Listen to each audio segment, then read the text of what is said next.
السلام علیکم ورحمت الله وبرکاتہ. زه تاسو سره حسن شهید یو ځل بیا پښتو ټک یوټیوب چینل تاسو په خدمت کې حاضر یم. او ګوملګرو په نن ویډیو کې به تاسو ته هغه طریقه هم چې تاسو څنګه کولای شئ چې تاسو په خپل موبایل کې وداسې سیټینګ وکړئ چې کله بیا تاسو ته نوټیفیکیشن راځي یا تاسو څوک په واتس اپ باندې کال کوي یا تاسو د موبایل په نمبر باندې کال کوي او دا غي سره تاسو د موبایل فلش لایټ چې دی دا ور سره بلینکینګ کوي یعنی تاسو د موبایل فلش لایټ چې دا ور سره لګي اپ کیږي نو ډیر زیات حیران کوونکی برخه دي چې تاسو نه موبایل لري پروت وي تاسو موبایل سایلنت وي تاسو موبایل فلش لایټ لګیدل شروع کړه نو تاسو ته پته ولګي زما موبایل ته یا نوټیفیکیشن راغی یا چا میسج وکړو یا سو کال کوي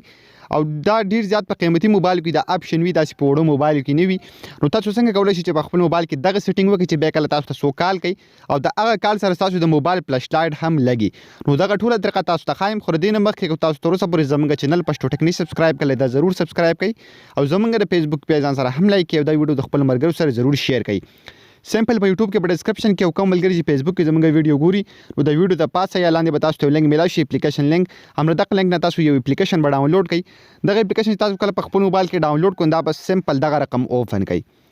کله چې دا تاسو اوپن کړئ په دې کې لاندې تاسو یو اپشن درکړل زه تاسو ته خایم په دې کې تاسو ډیر زیات اپشن درکړي حکم چې دا اپشن دی دا کال والا اپشن نو سمپل تاسو وسو کې تاسو په دې کال والا اپشن باندې کلیک واخلئ کله چې تاسو په دې باندې کلیک واغستون نو تاسو دلته به اپشن درکړي چې آیا تاسو تخکاری فون کال باندې تاسو ان کول غواړئ که تاسو په انټرنیټ کال باندې ان کول غواړئ نو تاسو به دلته د خپل مرزي ان کول شي که تاسو په فون کال باندې نو سمپل دا به دې نه داسې ان کوي الاو وکړي نو اوس چې کله هم څوک تاسو ته په نمبر باندې کال کوي دا غي سره بس تاسو فلش لایټ چې کوم دی د موبایل دا بل لګي تاسو تخکاری دا به واپس ډیسیبل کوم ورسره سایت ته تاسو لبل یو اپشن درکړي تاسو تخکاری اس ام اس نو کله تاسو په اس ام اس باندې ودروي نو چې کله تاسو په فون اس ام اس یعنی که تاسو د موبایل په نمبر باندې څوک میسج وکړي نو هغه اپشن دا یو دی ورسره که تاسو ته په واتس اپ یا مسنجر باندې څوک میسج وکړي نو هغه زموږ سره دا یو اپشن دی نو تاسو چې کوم یو غواړئ که تاسو غواړئ چې انټرنیټ والا چې کوم اپشن زموږ سره دی دا ځان کما نو سمپل تاسو بل تکلیک واخلئ به چې کله تاسو د هم څوک په واتس اپ باندې رینګ کوي نو تاسو د موبایل فلش لایټ چې کوم دی دا بل لګي نو په دغه طریقه مې تاسو کولای شئ په خپل موبایل کې هغه سیستم وکړئ چې کله به تاسو ته سو کال کوي تاسو د موبایل فلش لایټ به سره هم لګي ورسره لاندې تاسو ته نوري اپشن درکړي دلته سمپل تاسو بلینک ډیوریشن یعنی تاسو دغه تاسو ته ښکاري چې دا فلش لایټ زر داسې د څنګه چې نه امبولینس باتې دغه رنګي